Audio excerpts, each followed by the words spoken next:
Shalom, shalom, call out Yahawashi, Yahawashi, Kakadash. Double honors to the apostles of Great Millstone. Salutations to the elect throughout the four corners. Men, women, and children that believe are the one third. I want to touch on a topic right quick, that brothers go through, dealing with the word and just living in his life that you want to go through on a journey dealing with Yahawashi. And some brothers might experience it, some brothers might not.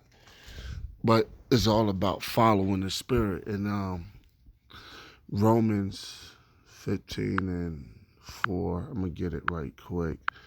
It tell you, for whatsoever things were written aforetime were written for our learning, that we through patience and comfort of the scriptures might have hope. So I'm gonna read this about Saul. But later on he became Paul. But I'm gonna read this about Saul when he was persecuting the churches, and pull from it spiritual meaning that applies to us today, and how the Lord deal with us, and to be mindful of the scriptures and certain events. You gotta always be spiritual and see like what the Lord is saying to you. So this Acts 9:1. And Saul, yet breathing out threatenings and slaughters against the disciples of the Lord, went into the high priest. So Saul, well, I'm going to just say Paul because, that's what ultimately his name became. But Saul is saying there before he was converted, he was threatening Paul. He was threatening, I'm going to just say Paul just to keep it, you know, so it won't be confusing to the people that's not familiar with the scriptures, because it is like some young brothers. But it's a time of his life where he wasn't a believer, and he did believe, but he believed on in the wrong. He was persecuting the churches. He was actually coming against Yahawashi, you know, and the teachers and the believers of Yahawashi.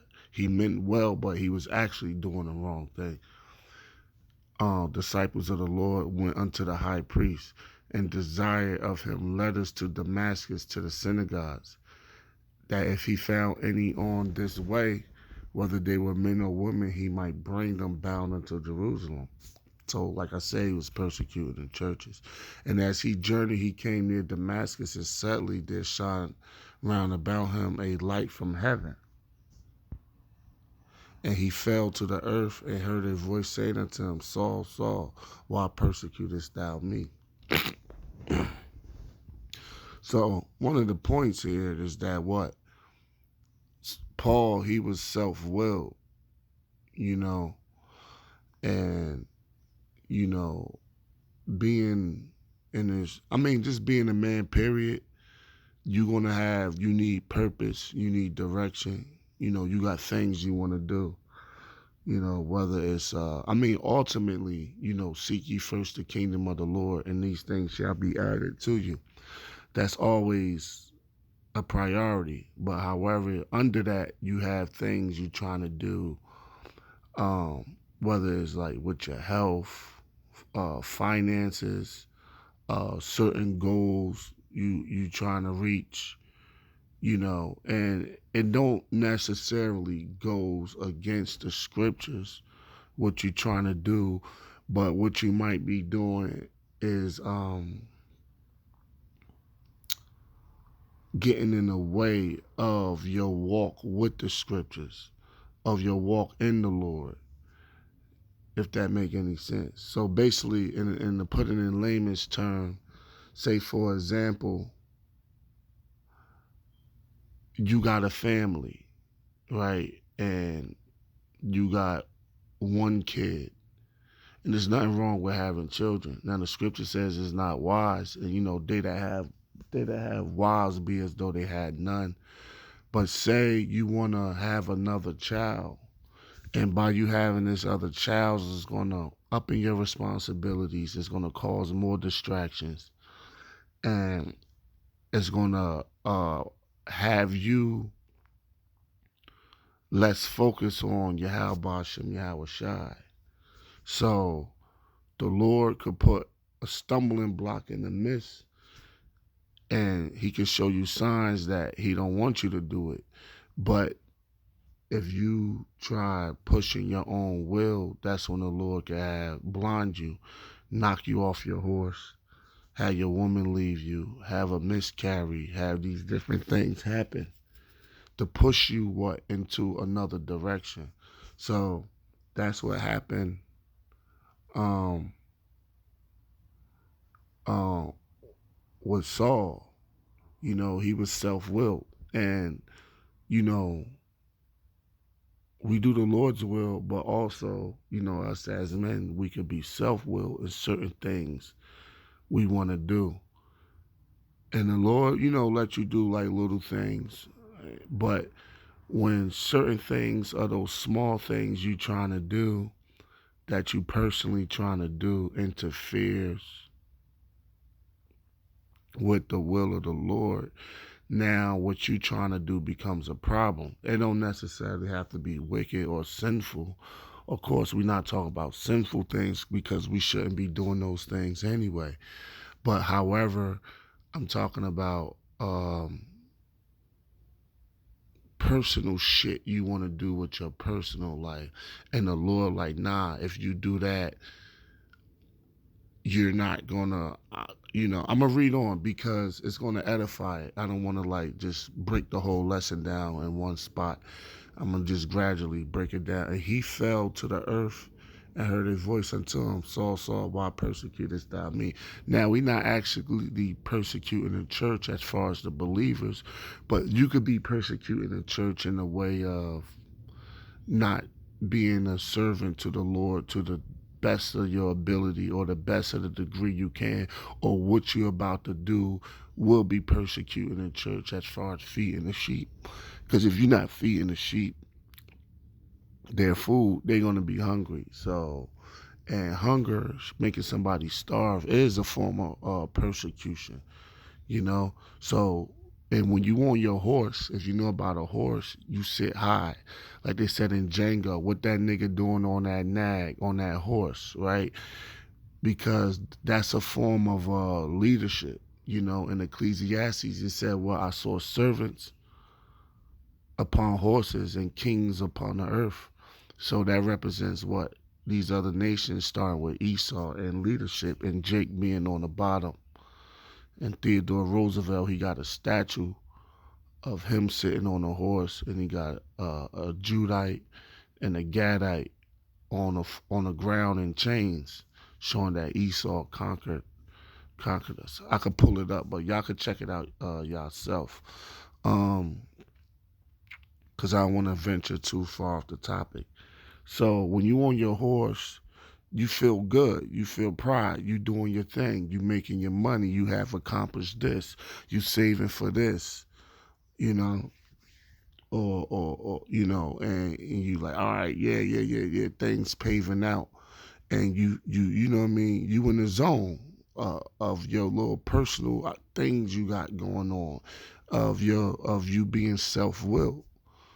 You know what I mean? And it's not like a self will like I'm gonna live my own life. Fuck, I ain't serving the Most High, but it's a kind of a sub self will. You know what I mean? So under that, we all have our little thing. I'm gonna go here. I'm gonna buy this car. I'm gonna travel here. I'm gonna go to this land. I'm gonna get me a second wife and all that. So those things you personally want to do. That's actually not against the scriptures, but it's in your own personal will or movements that you plan on doing, right? So he fell off the horse. So you're going to take a hit. The Lord will have you knock you off the horse. And falling off the horse, it won't necessarily kill you, but you could be fucked up falling off. A horse is like fucking 7 feet off the ground. I mean, and don't let them like gallop and giddy up and kick your ass off because you're going to go higher in the air and then hit the ground. Then you just falling off of it. And, so that shit going to hurt. You know what I mean? Hey, I'm thinking about the movie Thin Line Between Love and Hate with Martin when he was with old girl Brandy, the rich chick. And she put him on a horse and he fell off that motherfucker. He hit the ground hard. He wasn't, hey, that was a hell of a scene. Yeah, Martin's a great actor, but he got up and shit. He was fucked up. He ain't want to get back on that horse. Not at least not right away and shit. You know what I'm saying? So when you fall off your horse, the Lord knock you off your horse. You're gonna hit that ground. And it's gonna be like a wake up call. You know what I'm saying? And you supposed to hear the Lord's voice when it's a shift in your life like that, or when you take a back hit like that. You're supposed to meditate. The scripture says Sirach 2:3. It tell you make not haste in time of trouble. 2 verse 3-5. But so you wanna meditate, you wanna like focus on things and so on. And he said, "Why thou who is Salak?" And he said, "Who art thou, Lord?"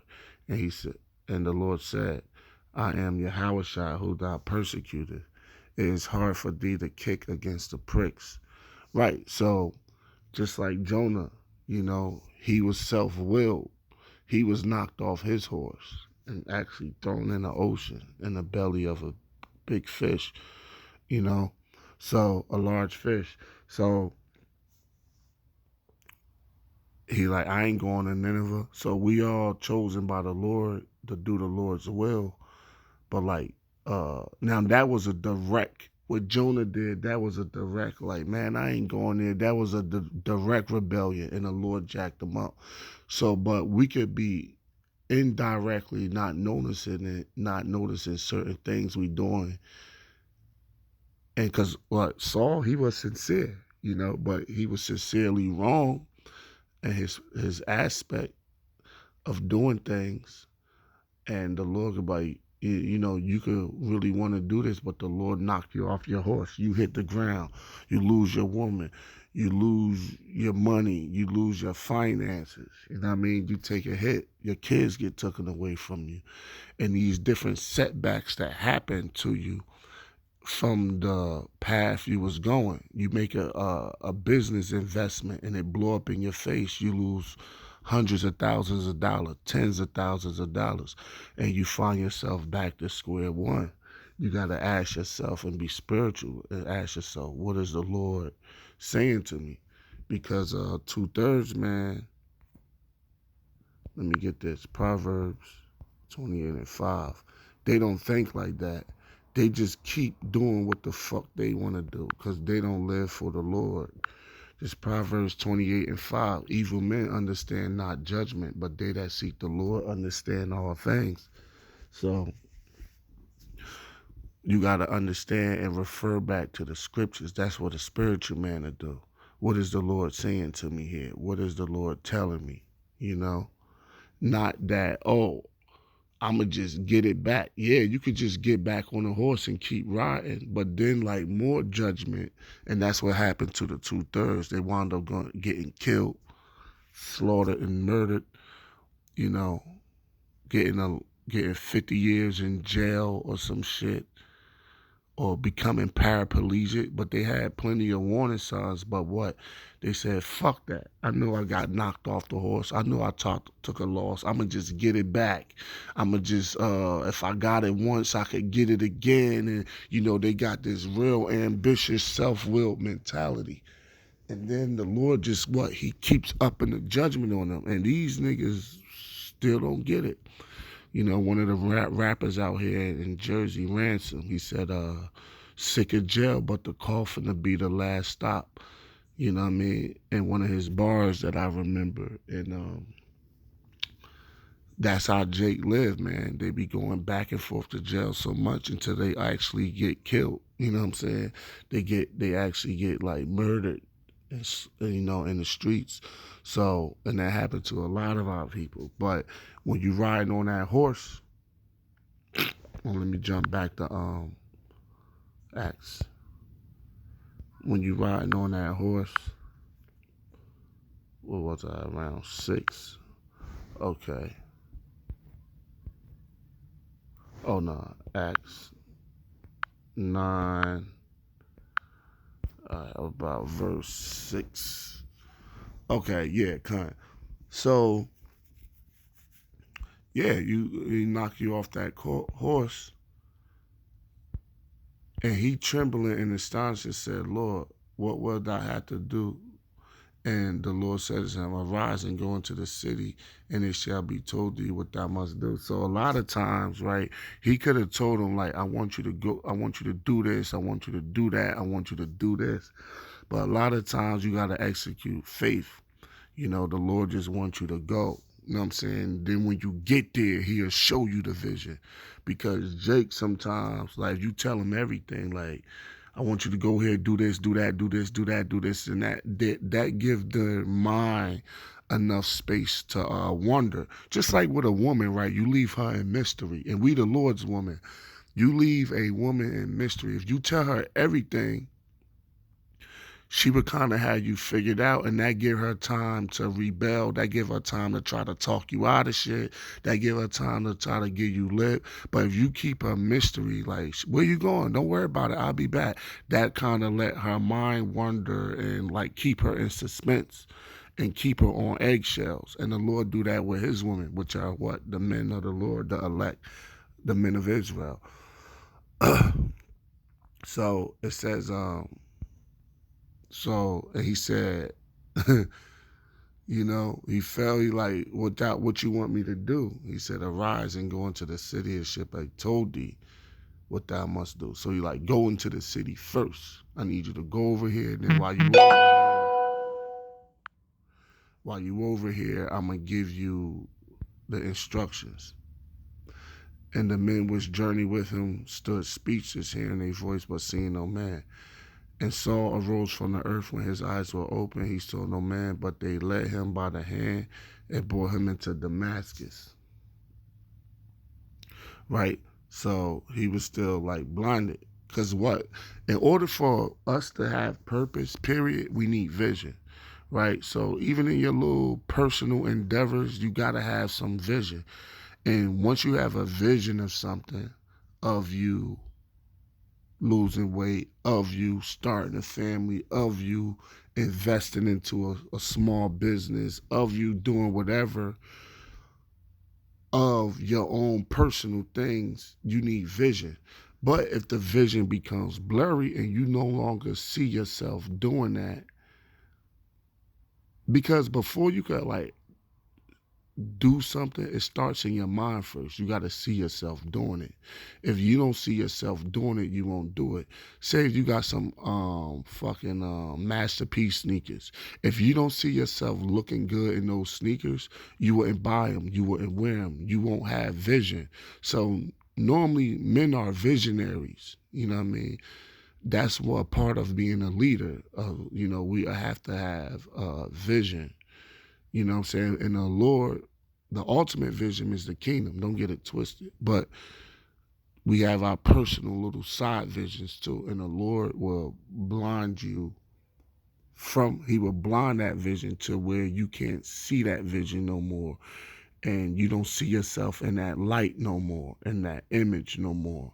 And now you have to develop another vision. So what the Lord will do is stop what your vision is and put you on his path. Then once you back on his path, then you could maybe uh uh do your own personal thing. But we must remember our own personal thing, our own personal endeavors could always be interrupted by the Lord, and we could be pushed in another direction. And he was 3 days without sight and neither did eat nor drink. So you take like you know, a little hit. You might lose your vehicle. You might have to walk. You might have to catch the bus. You might have to, eat shit you're not used to eating. So you take like not only you fell off the horse, you go to this little down phase or down period. I like to call it a transitional period, right? This where worldly niggas get carnal. They start robbing banks. They start selling drugs. They start pimping out hoes and shit like that, But this really just a transitional period. And during this transitional period, a wise man would go through it and increase later, just how Job did. But a two-third, a wicked man, they would get more judgment put upon them due to their rebellion. So, right, neither did eat nor drink. And there were certain disciples at Damascus named Ananias, and said unto him, Lord, in a vision, Ananias, behold, here I am, Lord. And he said, the Lord said unto him, arise and go in the streets, which is called Straight, and inquire in the house of Judas, one called Saul of Tarsus. For behold, he prayeth. And he hath seen in a vision a man named Ananias coming in and putting his hands on him that he might receive sight. And then Ananias answered, Lord, I have heard by many of this man, and how much evil he has done to the saints of Jerusalem. I'm going to jump to 15, right? Verse 15. But the Lord said unto him, go thy way, for he is a chosen vessel unto me, right? So the Lord will put the Spirit on certain people to help you, you know what I mean? Or he'll put the Spirit on them like, yo, come over here. I need you to go over there. You know what I mean? Like, and you the Spirit will let you know, like, if you spiritual enough, like, the Spirit will let you know if you've been praying and fasting and in tune with the Lord, like what that man is saying is factual, right? So, to bear my name before the Gentiles, kings, and the children of Israel, right? The Israelite foreigners, and the Jews in the land, so you can understand that. For I will show him great things he must suffer for my name's sake. So it's ultimately, the message of the story is this. Ultimately, we here to do the will of Yahawashi. Under the will of Yahawashi, we are men. So we do have things we trying to do until, ultimately that chip come and put a pause on everything until the kingdom is set up. But we do have things we trying to do, personally. That's not sinful. You might want to get into a bigger apartment. You might want to move to another town. You might want to get you a different woman. You might want to have you another baby. You might want to get you a second wife. Whatever these things are, which is not a problem, but they could easily be interrupted. You might have, finally invest into your first property. You know what I mean? And before you could put insurance on it, Jake like to cut corners. You finally got your real estate money up. You was finally able to put down on your first property. You fixed it up.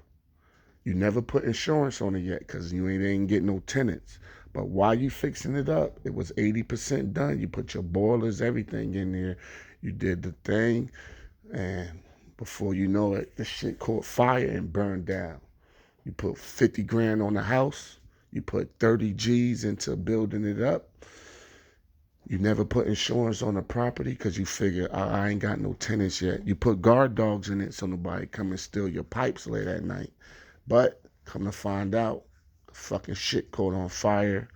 Somehow burned down. You ain't have insurance. That $80,000 is fucking done. You know what I'm saying? So you take these hits, that's a little higher hit. Some brothers take bigger hits than that. Some brothers take less hits. But the point is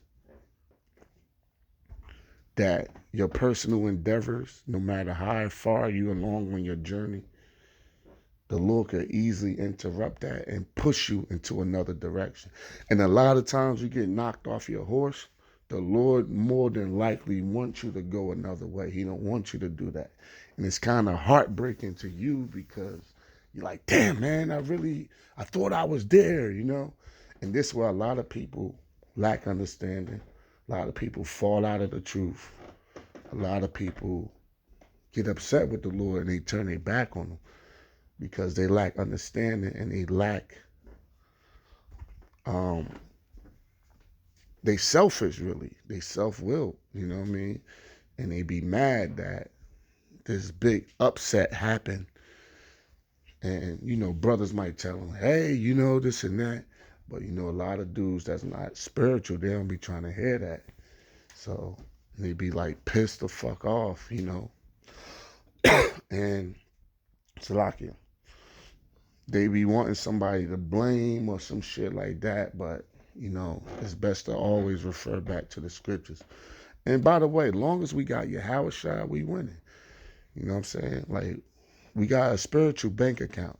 You know what I'm saying? So we always, as long as you still believe and pushing towards that mark, we got a spiritual bank account and we going to cash in and you're going to have all those things in the kingdom. But the point is, when you get knocked off your horse, more than likely, pray to the Lord, fast, look at things spiritually, but more than likely, the Lord don't want that for you. He's trying to push you in another direction. And with that, hope that was edifying. All praises to Yahawashi Yahawashi, to the elect, men, women, and children that believe are the 1/3. Shalom. Peace out.